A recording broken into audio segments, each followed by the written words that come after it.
Let's go for another exclusive interview where we ask the real questions. I want to ask you a bunch of questions. And get the real answers from the artists themselves. Oh, man, it's going down. This is Holla-Fest Radio exclusive interview. Turn it up, fool. Okay, give me a second, y'all. Give me a second. Yo, Genesiz, you on the line, bro? Yeah, man, I can hear you. Can you hear me? All right, now I can hear you, man. You are live on the air. We're going to try to run this as fast as we can. Let me ask you this, man. How did you get involved in holy hip-hop, man? From the beginning, talk to us, man. How did you get involved in the ministry? To be able to open up now for big names like, who was it that you opened up for from the 116? I believe it was Lecrae. I think he was out there, right? Yeah, Lecrae and Tadashi have been out here the last several years.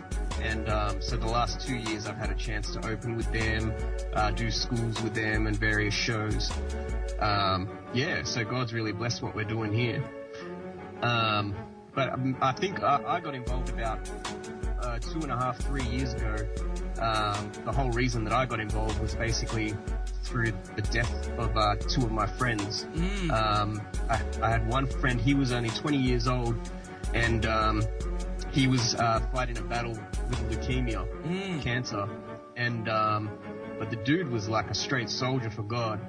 And when he actually passed away, and we went to his funeral, and there were so many people there, like no one realized how much impact he had, and there were people there that were politicians and rich, poor, homeless people, and all these people that he'd spent his life ministering to. And he really had reached probably more people than most of us will do in a whole lifetime. Like he lived every day, you know, sharing the good news of Christ.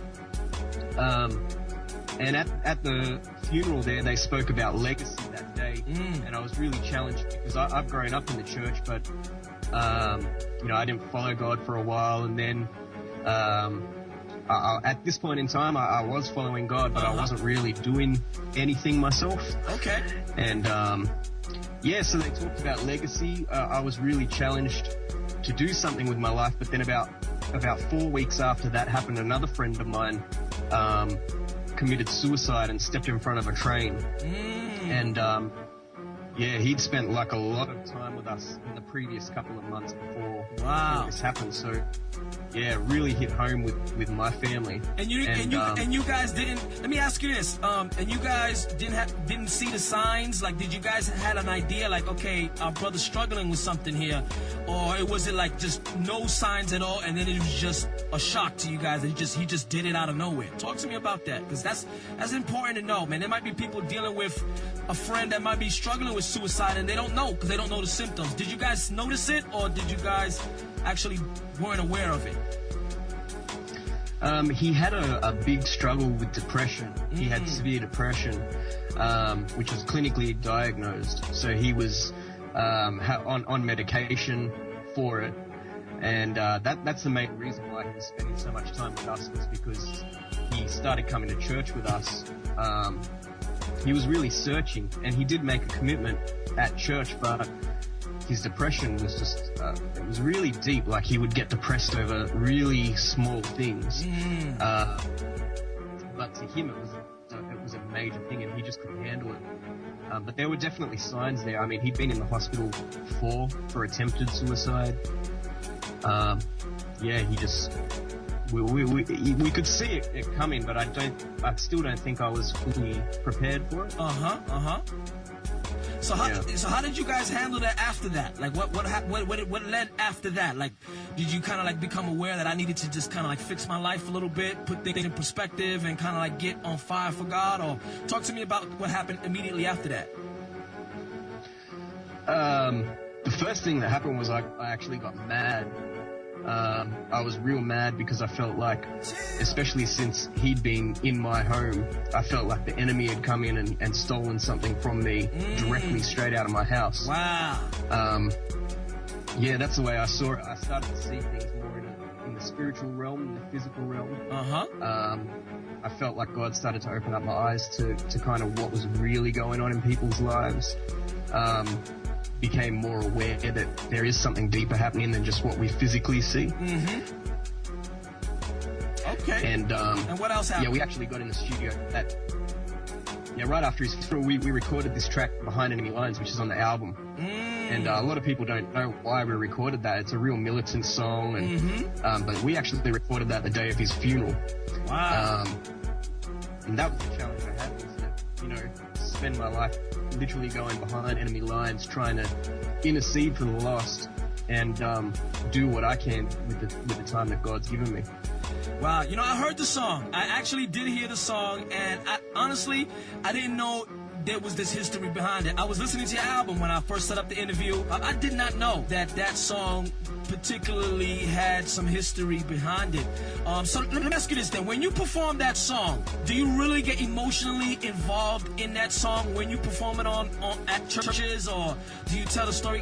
What goes through you guys when you actually perform that song? I think for myself personally, I do get very conscious of the fact that right now we are ministering into people's lives, that people's lives can be affected by what we are doing, and I take it very seriously.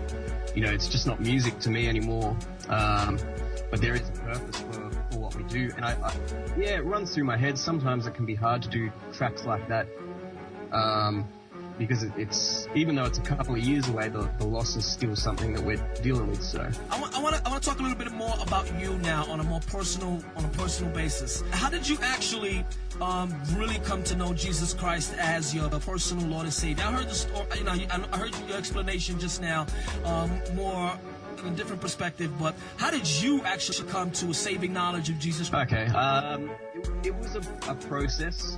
I grew up in the church. My dad's actually a pastor, and so I grew up in the church, and I did have faith as a child. I think when I turned 16, some things happened at school and a few other things, and we did what all young people do. We kind of went around and did some things that we probably shouldn't do, and slowly that kind of led to me drifting away from God, and I was still going to church, and I still respected God, but I didn't really have a heart to follow him. And I did that for a few years, and then I think when I turned 19, I found myself at a point where I felt so hopeless and lost.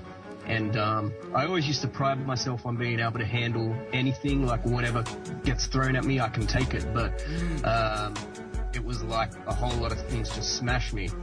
And everything piled up, and it was like the only person I knew to turn to was God. And at that point, there's a conference here in Australia, I don't know if you've heard about it, called Planet Shakers Conference.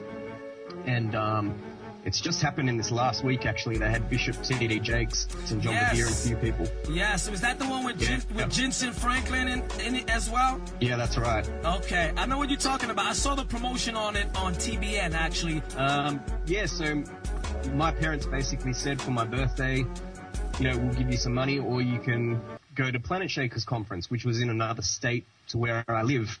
And I was thinking, I don't want to be in church for a whole week, but I'd like to escape. And so I went to this conference, and then there was a guy there that got up and spoke, Benny Perez. He's got a church in Las Vegas. Yes, I know Benny Perez. I know who you're talking about. I've seen him on television, on TBN a lot. He gets on television a lot. Yeah, he just started basically telling me my whole life from the pulpit. He started just saying things that, nobody could know but, God, obviously. I went forward. I don't remember 100% what happened, but I had a big experience with God there. And I had a vision of a lot of things in my life which I had been involved in. And those things, I was just crying. And then I saw this vision come where I saw those things repeat in my mind, but I saw like this hand taking them out of my life, basically. And I was set free from a lot of things that day. Started going to church, been in church ever since, and then, like I said, just a few years ago, taking it a bit further with this ministry that we're doing. Definitely. Let me ask you this, man. How has the ministry been going, man, since this new album is out? Talk to us a little bit about what's going on with the ministry actively right now, because I heard the album, and it's pretty good. Every country has its particular style. It's different. I'm not gonna lie, it's a bit different, but I appreciate it. Considering New York City, you know, we got the hard beats, the heavy lyricism, you know, and then the West Coast has more of a calm, laid-back type of melodic flow, you know what I'm saying? And then the South, down South, they have more like that crunk type. What would be considered, you know what I'm saying, in Australia hip-hop? What style is that? You know what I'm saying? Talk to me. What is that? What kind of style is it? You know what I'm saying? There's two different groups out here. There's a real underground group. So you could kind of say like your Brails and your Journey Bigs. Okay. We've kind of got like a camp that's kind of like that. It's more the underground style. And yeah, your that's style. happening. So what's your style? What's your style? Because it's different. I'm not gonna lie. It was kind of different, and I enjoyed it. I really liked it. You know what I'm saying? Let me say this: if I invited you to get on Holla-Fest, it's because I liked it. You know what I'm saying? I enjoyed it. I thought the music had quality, and there was definitely something there, and I appreciated, you know, the holy hip hop coming from, you know, Australia. So, how would you define your style? I think mine's a mix. I grew up listening to all the Death Row Records stuff. Okay. Yeah, I mean, I pretty much devoured anything that Tupac dropped out, or anything from Death Row. So I do have a lot of West Coast influence on the album, but then obviously there's a lot of I don't even know how to describe it. I mean, we just got in the studio and created it. It does have, I was just about to tell you, I said it does have a West Coast type of sound. I heard it, you know what I'm saying? You could tell, you know what I'm saying? And that's why I said, you know what, this is pretty hot, you know, coming, and I really liked it. So, you know, here we are.